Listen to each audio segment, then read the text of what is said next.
जय मसीह। आज सुबह आते समय हमारे ब्रदर तमाम हमारे आइस ने बोला आज तो शायद थोड़ा चर्च सूखा सूखा हो सकता है, थोड़ा कम हो सकता है बोला था। तो I was little bit disappointed ना क्या होगा, क्योंकि when we all हम लोग पूरे हफ्ते संडे में चर्च जाने के लिए प्रिपेयर रहते हैं, and then when we come on here और हम खाली रहते तो अच्छा नहीं लगता है, somehow we feel disappointed। but आज मैं यहाँ पे फुल देख के एक अलग सा खुशी हो रहा है। एंड देन आई प्रे कि हमारे चर्च हमेशा ऐसे भरा रहे, और सिर्फ चर्च भरा नहीं हमारे आत्मा से भी ऐसे बने रहे करके हमारे प्रार्थना यही है। एंड देन हमारा थैंक्स जाता है हमारे ब्रदर मोनसा को, वो कंटिन्यू अपना जो टैलेंट परमेश्वर ने उनको जो टैलेंट जो गिफ्ट दिया है वो वेस्ट जाने नहीं दे रहा है वो ना। तो every Sunday whenever there is no one special number में नहीं होता है तो ही ऑलवेज वॉलंटियर हिमसेल्फ ना। सो ये भी एक a part of God's kingdom ना, to extend the kingdom of God। क्योंकि हम हमारे सबका अलग अलग टैलेंट होता है, कोई गाना में, कोई प्रीचिंग में, कोई प्रेयर में, किसका प्रेयर किसी का कम बड़ा छोटा ऐसा नहीं होता है, पावरफुल लेस पावरफुल नहीं होता, but there are some people who are अलग से differently they are blessed ना प्रेयर में। तो जो भी आपका टैलेंट है आप ढूंढो ना, और आप भी उसको परमेश्वर के मिशन में आप भी उसको यूज करोगे, ये आप सबको इनकरेज करना चाहती हूँ। एंड देन आजकल तो हिम्नल सॉन्ग गाने से एक अलग सा खुशी आता है, क्यों? बिकॉज यहाँ पे हमारा इतना ब्रदर्स लोग भर गया ना, सो पार्ट्स अलग अलग पार्ट्स सुनने को मिला है। तो हमारा चर्च भी कोई शायद कोई टीम अलग से बनाना पड़ेगा ना, बिकॉज जब खड़ा होता है तो लगता है कुछ कोई टीम ही खड़ा होता है, so it sounds so melodious. तो आगे भी हम लोग ऐसे बढ़ते जाएंगे। आज यहाँ पे हमारा स्क्रिप्चर रीडर ने इतना अच्छे से फेथ के बारे में पढ़ के सुना दिया हमें। तो आज का topic it's not exactly about faith, but this all things, ये जो भी मैं आज मैसेज लेके आई हूँ, ये सब हम तभी कर पाएंगे जब हम हमारे अंदर में परमेश्वर में हम आस्था रखेंगे, परमेश्वर में हम विश्वास रखेंगे, तभी जाके हम इन सब को कर पाएंगे। और आज का टॉपिक है आध्यात्मिक लापरवाही ना, spiritual negligence. So spiritual negligence, आत्मिक जीवन में लापरवाही करने से क्या होता है? Everyone is the definition ना, negligence का definition हम सबको पता है इंग्लिश में ना, या फिर हम सबको पता है neglect क्यों करते हैं, पढ़ाई क्यों neglect करते हैं ना पेरेंट्स तो हमेशा बच्चों को why do you always neglect your study, या फिर कोई बच्चा होता है खाना नहीं खाता है ना, ऐसा मत करो। तो यहाँ पे spiritual, when it comes to spiritual negligence क्या है? It's not so different from other, जो दूसरा नेग्लिजेंस है उससे अलग नहीं है। स्पिरिचुअल नेग्लिजेंस क्या है कि जैसे कि हम फ्लैश में हम लोग दुनिया में हम लोग जब तक जिंदा हमें खाना की जरूरत है ना, तो खाना की जरूरत हम लोग सुबह हम लोग दिन में 2 बार खाते हैं, कोई 3 बार खाते हैं। तो उसी तरह स्पिरिचुअल हमारे आत्मा को भी, हमारे आध्यात्मिक जीवन में भी हमें आत्मिक भोजन चाहिए। तो हम इसको अवॉइड करें, हम इसको नेग्लेक्ट करें कि नहीं। तो हम जब प्रार्थना करना छोड़ देते हैं, जब हम परमेश्वर का वचन पढ़ना छोड़ देते हैं, जब हम when we stop doing the things that is needed for our spiritual life ना, जब जो कुछ हमारे आत्मिक जीवन के लिए जरूरी है अगर वो हम छोड़ देते हैं, that becomes Christian negligence। उसी को बोलते हैं Christian negligence ना। तो हम कई बार ये negligence क्या है, what is ये Christian negligence हम कैसे करते हैं? By neglecting to read the word of God, living a prayerless life, and not having the hunger for spiritual food। आत्मिक जीवन में कुछ भूख नहीं है, हमारे आत्मिक जीवन को भोजन खिलाने का कुछ भूख नहीं है। प्रेयरलेस लाइफ ना, प्रार्थना नहीं है, परमेश्वर का वचन पढ़ने में आपको इंटरेस्ट नहीं है, you don't have that interest। and हम क्या करते हैं, हम धीरे धीरे पवित्र आत्मा को अनदेखा कर देते हैं। we started avoiding, we start neglecting the Holy Spirit in our lives। जब हम धीरे धीरे ये सब करेंगे, automatically the work of the Holy Spirit will not be there in our life, उसका रिजल्ट नहीं दिखेगा हमें। तो यहाँ पे कुछ है, so why is this important, और ये सब क्यों important है, और ये सब नहीं करने से हमारे जीवन में क्या हो सकता है? what is the danger क्या है? ये अगर हम ये आध्यात्मिक जीवन को अगर हम लापरवाही में रखेंगे तो हमें क्या भोगने को मिलेगा? लास्ट में what will be the result? And what क्या होगा इसका ना परिणाम क्या होगा इसका? तो the first one हम यहाँ पे देखेंगे spiritual negligence distances us from God. Sure, ठीक ना? James chapter 4 verses 8. James was written to the 12 tribes ना. वो 12 tribes dispersed 12 tribes के लिए लिखा था, but still हमारे लिए भी apply करता है. उसमें जेम्स ने क्या बोला है? Draw near to God and He will draw near to you. Cleanse your hands, you sinners, and purify your hearts, you double-minded. ये उसने उन लोगों को क्यों लिखा? क्योंकि वो लोग आत्मिक जीवन से बहुत दूर चले गए थे। ये सब धीरे धीरे हम लोगों को लगता है, ओह आज नहीं पढ़ेगा कल पढ़ती हूँ, आज तबीयत खराब हुई ना, ओह आज थोड़ा आलस हो रहा है, आज कुछ ज्यादा ही नहीं आ रहा है, तो आप सोचते हैं कल ही प्रार्थना करती हूँ। स्लोली ये एक बहुत बड़ा पाप नहीं है देखने के लिए तो। It doesn't seem like murder. It doesn't seem like a rape case. But ये क्या करता है? वो धीरे धीरे हमारे आत्मिक जीवन को कमजोर कर देता है, और ये धीरे धीरे हमें हमारे परमेश्वर से दूर कर देता है। तो यहाँ पे जेम्स ने क्या बोला उनको? Draw near to God. And it is the same thing आज वो हमारे जीवन में भी अप्लाई कर रहा है। परमेश्वर हमें बोल रहा है ना, परमेश्वर के पास आओ। आत्मिक जीवन को तुम लापरवाही से मत लो। Do not neglect it. आप neglect मत करो। अगर हम लोग कितने धीरे धीरे हमको लगेगा आज नहीं है, कल नहीं है, थोड़े दिन के बाद करेंगे, if we keep procrastination होता है, हम लोग ये करते रहेंगे, धीरे धीरे क्या होगा? हमारा आत्मिक जीवन कमजोर पड़ने लगेगा। Even last Sunday I given an example that कि जब हम लोग फास्टिंग करते हैं, हम लोग कुछ दिन तक तो हम लोग खाना नहीं खा सकते, हम लोग रह सकते हैं, but if we keep on continue that for कुछ ज़्यादा दिन 7 days 8 days our physical becomes, हमारा physical body भी weak बन जाता है। उसी तरह same thing even our spiritual life needs this. तो जब हम हमारे आध्यात्मिक जीवन में हम लोग लापरवाही करते हैं, तो what happens? हम परमेश्वर की उपस्थिति से दूर हो जाते हैं। We go far away from the presence of God. And the second one, neglecting prayer weakens us spiritually. प्रार्थना रहित जीवन जीने से हम आध्यात्मिक जीवन में कमजोर पड़ जाते हैं। प्रेयरलेस लाइफ, प्रेयर क्या है? हम बिलीवर्स, हम क्रिश्चियंस तो होते हैं। What is prayer? Prayer is the lifeline, हमारे जीवन का रेखा, हमारे जीवन का रक्षक है। If we have prayers, it's like a weapon. It's like जब वार में जाते हैं तो हम लोग खाली हाथ नहीं जाते ना। We don't go just like that doing yes. We carry some weapon. हम कुछ ना कुछ हमारे अपना सेफ्टी के लिए हम लोग हथियार लेके जाते हैं। उसी तरह हमारे आध्यात्मिक जीवन में हमारा हथियार क्या है? Prayer. When we stop praying, when we start neglecting prayer, what happens? हमारे आत्मिक जीवन कमजोर पड़ जाता है। एंड देन क्या होता है? पाप, शैतान और ये पाप में हमें गिरने में आसान हो जाता है। We become vulnerable to temptation. हम लोग आराम से जब तक प्रे रहेगा, टेम्पटेशन तो आएगा ही, जरूर आएगा ना, क्योंकि शैतान भी पूरा काम कर रहा है अपना। He is busy. हम लोग आराम से रह रहे हैं, but शैतान is not sleeping. The evil spirit, the evil works. ना टेम्पटेशन वो आराम नहीं कर रहा है, 24/7 वो लगा रह रहा है। तो हमें प्रिपेयर रहना चाहिए। If we become weak, we will easily fall into his temptations. तो इसलिए हमें प्रेयर लाइफ जीना बहुत जरूरी है। And then third one, what does the third one says? Neglecting in reading the word leads to lack of knowledge. ना ज्ञान की कमी हो जाती है। जब हम परमेश्वर का वचन पढ़ना छोड़ देते, ज्ञान की कमी हो जाती है। No matter how much आपका worldly knowledge भरा हुआ है, okay, just say it's overflowing, ना overflow हो रहा है आपका worldly knowledge, but if you do not have the knowledge of God, क्या है? कमी रह जाती है। You become lack in knowledge, ज्ञान की कमी रह जाती है। आप knowledge, worldly knowledge आप कहीं से भी ले सकते हो। आप you can read any books, you can read so many books, there are so many books जो worldly knowledge के लिए चाहिए, but हमें spiritually knowledge के लिए क्या चाहिए? We need to read the word of God.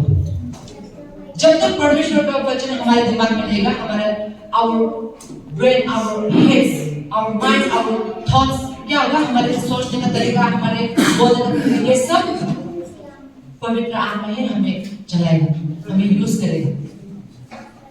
If we do not have the word of God in us, we are lost people.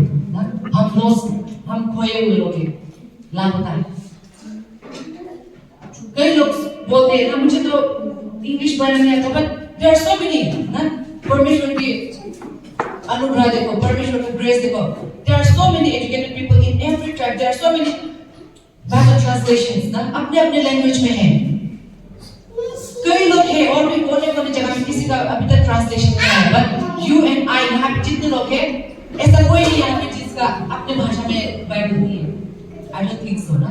यहाँ पे हर एक व्यक्ति हम लोग जितने अलग अलग जाति लोग हैं हमारे सबका अपना अपना है. सिर्फ इंग्लिश बाइबल में होली स्पिरिट नहीं है. In every word, because it's all the inspired word of God. It's the word of God. तो इसलिए परमेश्वर का वचन हमारे जीवन में होना जरूरी है. And then we can see neglect of Christian service hinders church growth. Inactive members. Say 1 Corinthians chapter 15 verse 58. ये मैं पढ़ना चाहूँगी. Therefore, my beloved brethren, be steadfast, immovable, always abounding in the works of the Lord, knowing that your labor is not in vain in the Lord.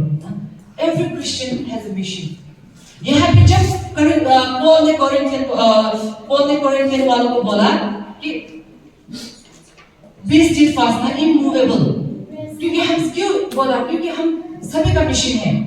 कई लोगों को हम लोगों को कई लोग को एक गलत फहमी है कि जब when we talk about the mission of God ना, जब हम लगता है कि church growth इस सब की बात करते हैं तो the first thing हमारे एक गलत फहमी क्या है, हमारे दिमाग में क्या आता है? Oh, church leaders, oh pastors ना, oh ये तो evangelist का काम है, ये तो missionary का काम है. Then हमारा काम क्या है? What is the work of us as a Christian, as a believer? हमारा काम क्या है? जब Matthew chapter 28 verses 18 to 20 अगर हम पढ़ेंगे, that is the great commission given to each and every believer. Go and make disciples ना. ये commission किसको दिया है?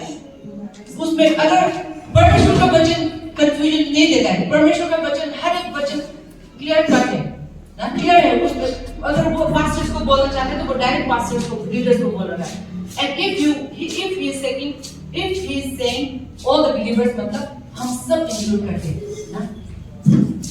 ये सिर्फ ये चर्च ग्रोथ का काम, ये मिशन हम एक व्यक्ति यहाँ पे कितने born again Christians हैं? We are all here born again Christians ना. हम सब यहाँ पे जितने लोग हैं, we are believer of Christ.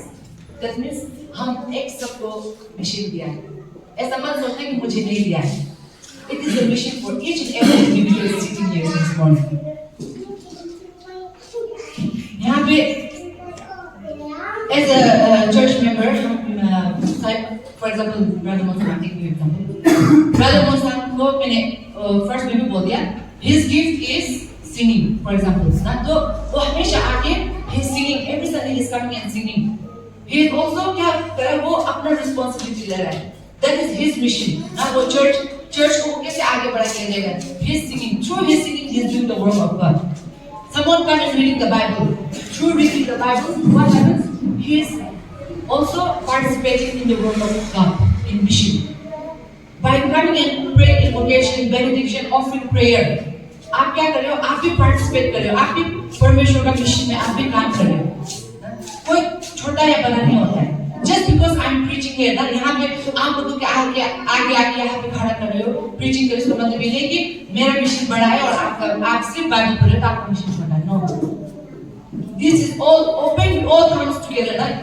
This example, see ये सब हाथ अलग अलग उंगली ना, अलग अलग साइज है. But when we do, see fold करने से सब बराबर आ रहा है ना. Same thing, हम सब अलग अलग हैं. We are all same. We are all different people. But when it comes to God, when it comes to the mission of God, किसी का काम छोटा है बड़ा, सब बराबर है ना, equal. So we all have the responsibility. By coming and sitting every Sunday and giving your moral support, giving your spiritual support, you are working for the mission of God. That is also your mission. And then the sixth one and the last one, be vigilant. ना? Do not neglect to be vigilant. Vigilant मतलब ध्यान ना, aware रहना. यहाँ पे 1 Peter chapter 5 verse 8 में क्या बोला है? It's a warning, okay? Be sober, be vigilant, because your adversary, the devil, as a roaring lion, walks about seeking whom he may devour. ढूंढ रहा है हमेशा. He is busy, like I said ना. The other person वो दूसरा वाला, let me not call his name, सबको समझ में आ गया ना? He is busy. देखा कि कौन वहाँ पे सबसे wicked. In the word God also says, चोर कभी भी अच्छे कामों के लिए नहीं आता ना. He always comes to steal. तो वो कभी भी बोल के तो नहीं आएगा कि आज मैं आपके घर में आने वाला हूँ चोरी के लिए तो दरवाजा खुला रहेगा. वो इन्फॉर्म नहीं करेगा ना. He will not inform. He will come secretly. उसी तरह जो कमजोर है उनके घर में, जो कमजोर है आत्मिक जीवन में, even the devil, he is busy. वो हमेशा busy रह रहा है. That's why the word of God, first Peter में यहाँ पे हमें क्या बोलना है? Aware, ध्यान. Be vigilant. तैयार रहने के लिए बोला. If we are not ready, then he might come and attack us anytime. We become vulnerable to fall into temptation. We become vulnerable to his attack. वो anytime हमें attack कर सकते हैं. इसलिए हमें हमेशा यहाँ पे एक आप लोग आलस ना हो इसलिए एक कहानी बोलना चाहूँगी. Like I said, चोर तो कभी भी इन्फॉर्म करके नहीं आता. So we have one song that एक offering prayer का एक गाना था. Must I go and empty-handed ना? Must I go and empty-handed? तो वो सेवा में था तो एक मेरा मम्मी का दोस्त है उनका पड़ोसी ने वो ऐसे just to lighten our किसी को नींद आ रहा है जैसा लगा इसलिए just to lighten our mood क्या बोला कि मेरे मम्मी का पड़ोसी ने आके हमारे साथ कहानी बोला था ये गाना जो है Must I go and empty-handed something like that मैं गाने में भी नहीं सुना तो ये सेवा में क्या ये गाना आओ तुम सब उन्हीं के शादा आओ तुम सब उन्हीं के शादा के उसका आगे मुझे भी अपने डायरेक्ट में था जिसने नहीं पता बट क्या हुआ तो उसका दोस्त ये दोनों कपल थे तो क्रिसमस में कपल थे तो वो लोग बोन फायर करके बाहर में बैठे थे तो ये लड़का जो है उसका गर्लफ्रेंड का घर में गया तो उसका गर्लफ्रेंड का घर बाहर में बैठ के उसका गर्लफ्रेंड का पेरेंट्स तो भी सब बैठे हुए थे तो वो गाना गा रहा था ना तो they were this couple they were planning for something वो लोग कुछ प्लान कर रहे थे आज रात के लिए ना तो this guy he was singing आओ तुम सब उन्हीं के साथ फुका पे सब उन्हीं थोड़ा मतलब हाथ खाली जाएगा तो कुछ तो चुरा के जाएंगे ना कुछ चुरा के जाएंगे वो गाना में ऐसे करा था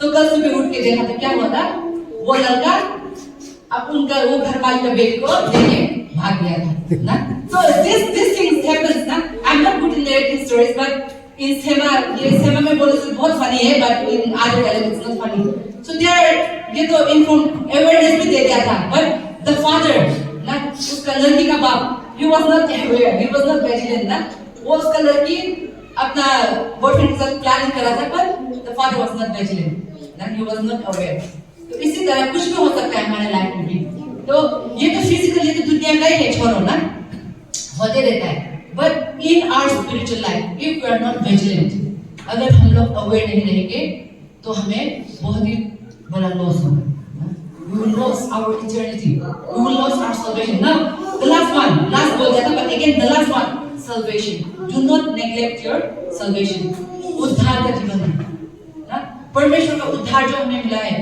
if we neglect salvation सबसे दुख की बात होगी among all the things ये जो भी आ रहा था prayerless life neglecting to read the word of God neglecting to be an active member in the mission of the Lord ये सब है but the most dangerous and the most painful one is अगर आप उद्धार में लापरवाही करेंगे ना salvation में if we neglect our salvation that means eternal हमारे आनंद काल तक परमेश्वर से जुड़े आनंद काल तक परमेश्वर से जुड़े means eternal that means we will forever we will eternally be far away from the Lord so that is very good आज यहाँ पे सुन रहे आप लोग because we are all free minded हम लोग आज कुछ भी नहीं है हमारा हमने कुछ सोचा नहीं है दूर का इसलिए you might not take this seriously but this is something to be taken seriously ये serious लेने की बात है because once we lose this salvation if we do not have this salvation if अगर हमने इस salvation उद्धार का जीवन जो परमेश्वर के द्वारा हमें मिला है अगर इसमें हमने लापरवाही कर दिया तो आनंद काल तक हमें परमेश्वर से दूरी तो यहाँ पे आज मैं हम सभी को फिर से दोबारा रिमाइंड करना चाहूँगी और इंकरेज करना चाहूँगी बी इन टाइम हम लोगों ने गाना किया आज ना बी इन टाइम कब किसका आखिरी है पता नहीं है आज आपका सही वक्त हो सकता है, कल आपका नहीं भी हो सकता है। आप कल करूंगा, मैं परमेश्वर का काम कल करूंगा, आप कल करोगे समय आपका कल क्या होगा वी नेवर नो ना। तो बी इन टाइम, देर होने से पहले। There is no excuse for Christian, okay? There is no excuse for believers. आप ड्यूटी जाते हो तो मुझे पढ़ने का टाइम नहीं, आप ड्यूटी करते हो मुझे प्रार्थना करने का टाइम नहीं। It is all about your priority. आप कितना परमेश्वर को, कितना आपका जीवन में परमेश्वर के लिए कितना आधार है, आपके जीवन में परमेश्वर का कौन सा प्रायोरिटी है, first priority, second priority, third priority, आपका परमेश्वर कौन सा प्रायोरिटी में आता है आपका। It is all about priority. There is no excuse, कोई भी एक्सक्यूज नहीं है परमेश्वर बिलीवर्स के लिए।